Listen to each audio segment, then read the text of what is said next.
Hello दोस्तों, कैसे हैं आप लोग। हमारी आज की कहानी का नाम है भाभी का जवाब।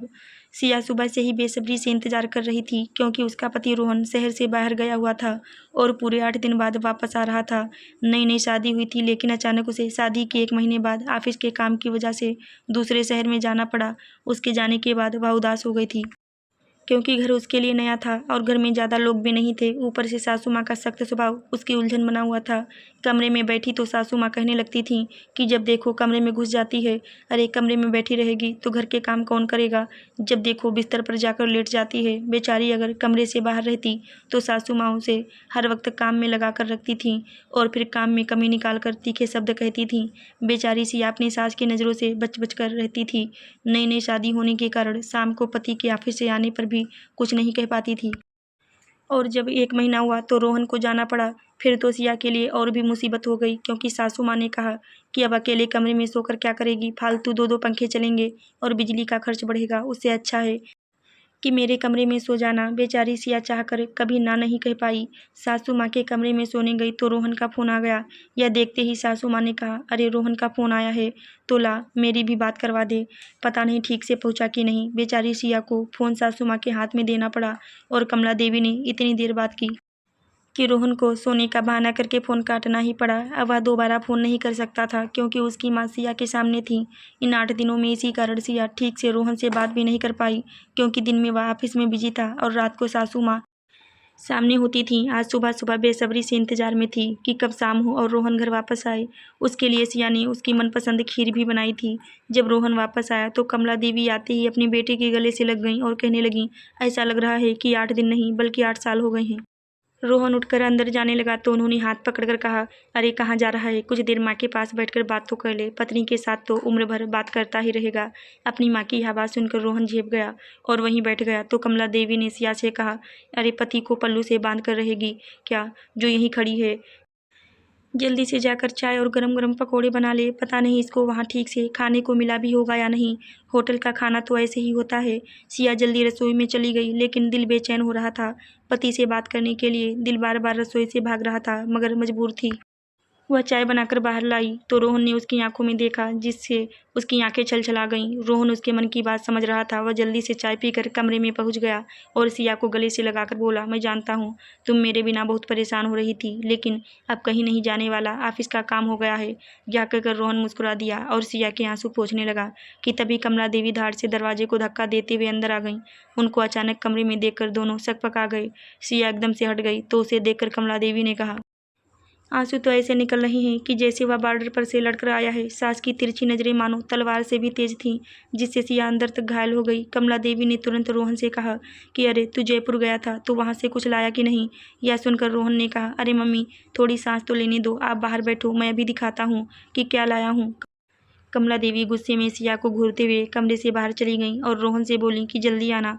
उधर सासू माँ के जाते ही सिया की आंखों से आंसू गंगा की धार की तरह बह निकले।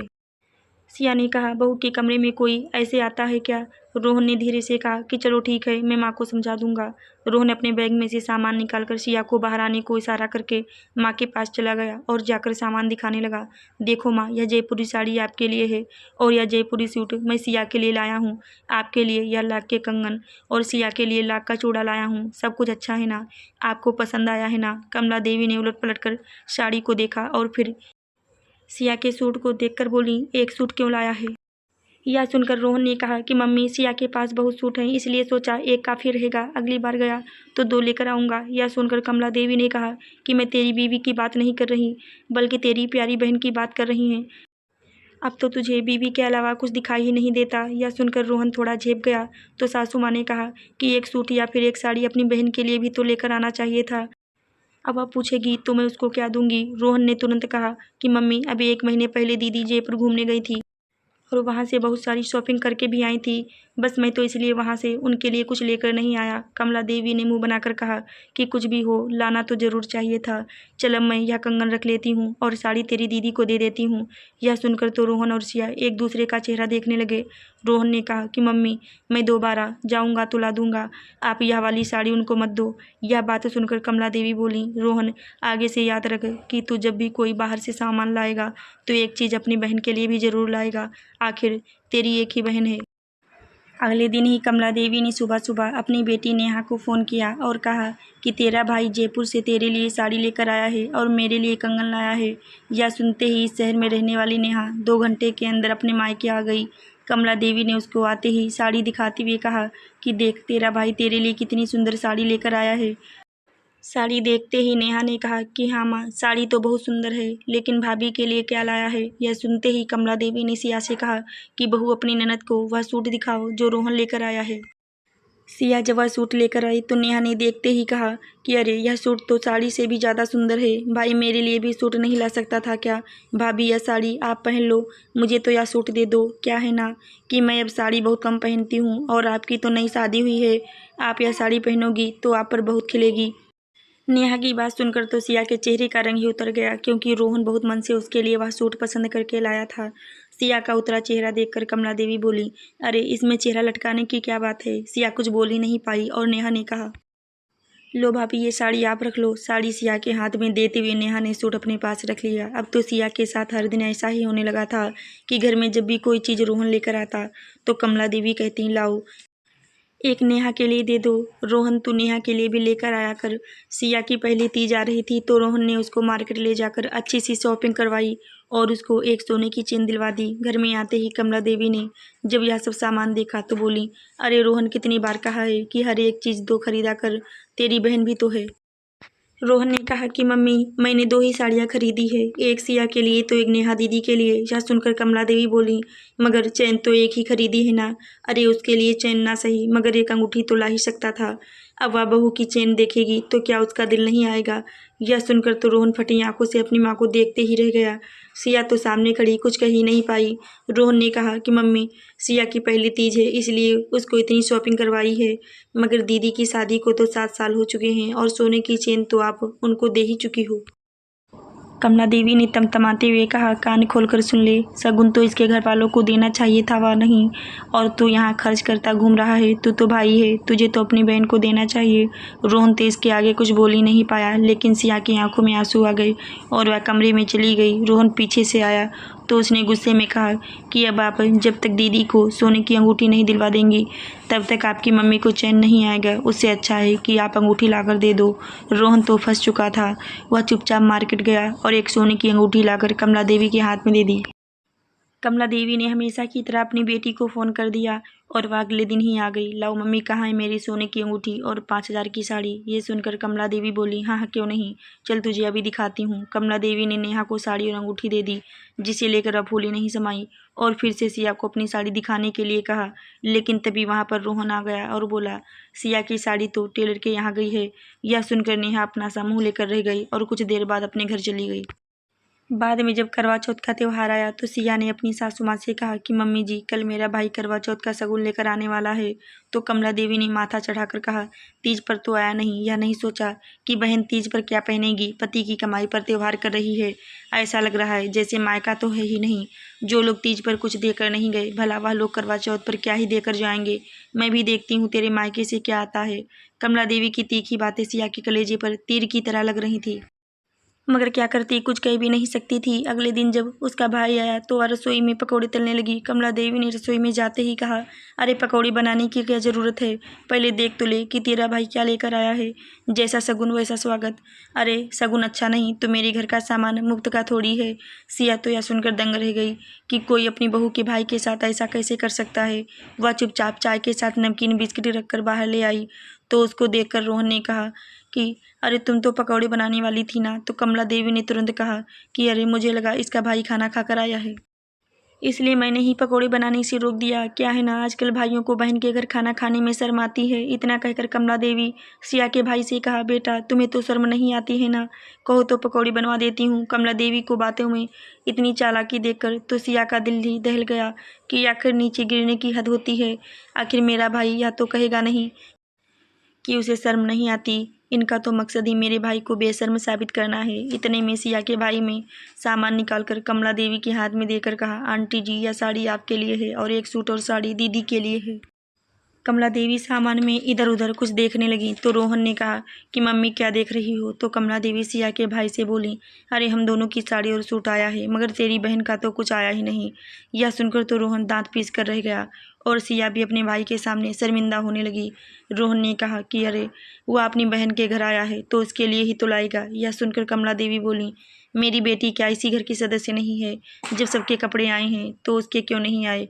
इस शगुन में सोने चांदी की कोई चीज़ नहीं है, लेकिन मैं मांग नहीं रही तो क्या बेटी की साड़ी को अनदेखा कर दूं? या सुनकर तो सिया के भाई के होश उड़ गए। कितनी मन से वह सारा सामान लाया था, मगर तब भी कमी रह गई। कमला देवी ने कहा कि शगुन देने की भी तमीज होती है। बेटा, अपने माँ बाप से कहना कि आगे से मेरी बेटी को इस तरह छोड़ा तो मैं सारा शगुन वापस भेज दूंगी।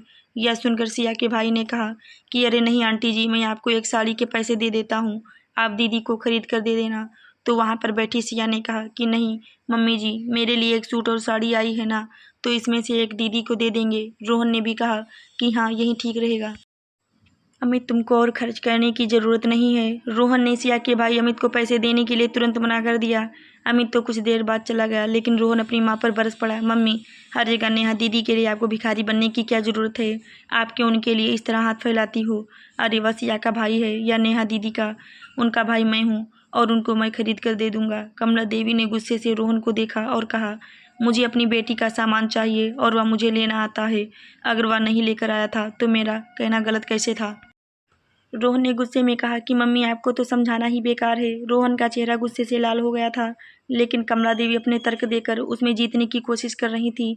रोहन अपने कमरे में चला गया और सिया भी उठकर चली गई।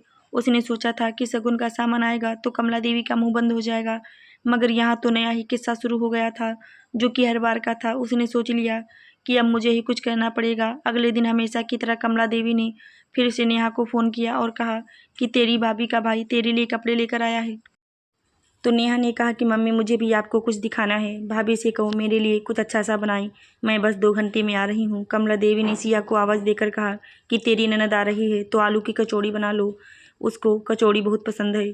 सिया ने कहा कि मम्मी मैं तो आलू के पराठे बनाने वाली थी क्योंकि इनका बहुत मन कर रहा था। तो कमला देवी बोली, जो मेरी बेटी कहेगी वही बनेगा, तू चुपचाप कचौड़ियाँ बना ले। और उसे करते करते 1 घंटा बीत गया और इतने में नेहा भी घर आ गई। सिया जैसे ही पानी लेकर आई तो देखा कि नेहा अपनी माँ को हाथ में पहनी सोने की चूड़ियाँ दिखाकर कह रही है, माँ देखो मेरी सोने की चूड़ियाँ पूरे 3 तोले की हैं, बताओ तो कैसी लग रही हैं? यह बात सुनते ही कमला देवी ने उसके दोनों हाथों को अपने हाथों में पकड़ लिया और चूड़ियों को ध्यान से देखकर बोली, अरे वाह, या तो वाह सुंदर लग रही हैं। बेटा यह कितने की आई होंगी? तो नेहा ने कहा कि मम्मी शेयर मार्केट में इनका फ़ायदा हुआ तो उन्होंने तुरंत मेरे लिए सोने की चूड़ियाँ करवा चौथ पर बनवा दी, 5 लाख की तो ज़रूर होंगी। वहीं खड़ी नेहा ने तुरंत कहा कि नहीं दीदी, जीजा जी को तो पूरे 15 लाख की पड़ी होंगी। यह सुनकर कमला देवी और नेहा हैरानी से देखकर बोली, अरे तुम्हें गणित नहीं आती है क्या? 3 तोले की हैं तो 5 लाख की होगी। तो यह सुनकर सिया बोली, अरे नहीं दीदी, मेरा मतलब है कि जब 2 चूड़ियाँ आपने बनवाई हैं तो 2-2 चूड़ी आपकी ननद के लिए भी तो जीजा जी ने बनवाई होगी। आपकी 2 ननद और हैं तो 6 चूड़ी के 15 लाख रुपए ही तो हुए। यह सुनकर कमला देवी बोली, तू पागल हो गई है क्या? उनके लिए क्यों बनवाई होगी? तो नेहा ने भी सिया को तिरछी नज़रों से देखकर कहा कि हाँ मम्मी, बस मेरे लिए बनवाई हैं। उनकी तो शादी हो गई है, अब उनको उनके पति दिलवाएंगे, भला हमारा दिलवाने का क्या मतलब है? तो सिया कहने लगी, क्यों दीदी, आपकी ससुराल में यह रिवाज नहीं है क्या कि जो चीज़ भाभी के लिए आएगी वह ननद के लिए भी आएगी? हमारे यहाँ तो यही चलता है, चाहे तो आप मम्मी जी से पूछ लो। मम्मी जी ने तो मेरे भाई को भी नहीं छोड़ा था और करवा चौथ पर उसकी कितनी डांट लगाई थी कि मेरी बेटी के लिए साड़ी क्यों नहीं लाया। मम्मी जी तो हर चीज़ 2 मंगवाती हैं, एक मेरे लिए आती है तो एक आपके लिए आती है, अगर आपके लिए नहीं तो मेरे लिए भी नहीं। अब कमला देवी और नेहा की समझ में सारी बात आ गई कि सिया क्या कहना चाहती है। दोनों के चेहरे सफ़ेद पड़ गए और नज़र झुकाकर बैठ गईं। तो सिया ने कहा, दीदी जैसे आपने कहा कि उनकी शादी हो गई है और हम उनको क्यों दें, इसी तरह से आपकी भी तो शादी हो गई है, लेकिन मम्मी जी तो हर वक्त मुझसे पहले आपके लिए सामान खरीदवाती हैं। क्या ऐसा ही है? अगर आपकी ननद आपके साथ यही करने लगे तो क्या आप बर्दाश्त कर पाओगी? जिस तरह से आपने मेरे सूट से साड़ी का बदला किया था, क्या वह सही था? मम्मी जी, सोने की चेन के साथ अंगूठी का बनवाना क्या सही था? अब दोनों के पास सिया के किसी सवाल का कोई जवाब नहीं था और अब दोनों सिया की बातें सुनकर शर्मिंदा होने को मजबूर हो गई थी। जब कोई कुछ नहीं बोला तो सिया चुपचाप रसोई में जाकर कचौड़ियाँ बनाने लगी। तो नेहा ने अपनी माँ से कहा कि मम्मी, मुझे भाभी की बात सही लग रही है, मेरे पति मुझ पर इतना खर्चा करते हैं तो भाभी का भी हक है, और उनकी तो नई शादी हुई है। अब से मैं ऐसा कोई काम नहीं करूँगी जो मुझे अपनी नज़रों में गिरना पड़े। मैं घर जा रही हूँ और आप करवा चौथ का सामान मेरी तरफ से भाभी को दे देना, क्योंकि अब मैं भाभी से नज़र नहीं मिला सकती। नेहा इसके बाद चुपचाप अपने घर चली गई। और जब सिया कचौड़ी लेकर बाहर आई तो हैरान हो गई, क्योंकि नेहा वहाँ नहीं थी। सासू माँ नज़र झुकाकर बैठी थी और करवा चौथ का सामान सामने रखा हुआ था। सिया सब समझ गई और चुपचाप अंदर चली गई। अब उसकी ज़िंदगी में सुकून वापस आ चुका था और नेहा का दखल खत्म हो चुका था। आशा करती हूँ दोस्तों आपको हमारी कहानी ज़रूर अच्छी लगी होगी। धन्यवाद।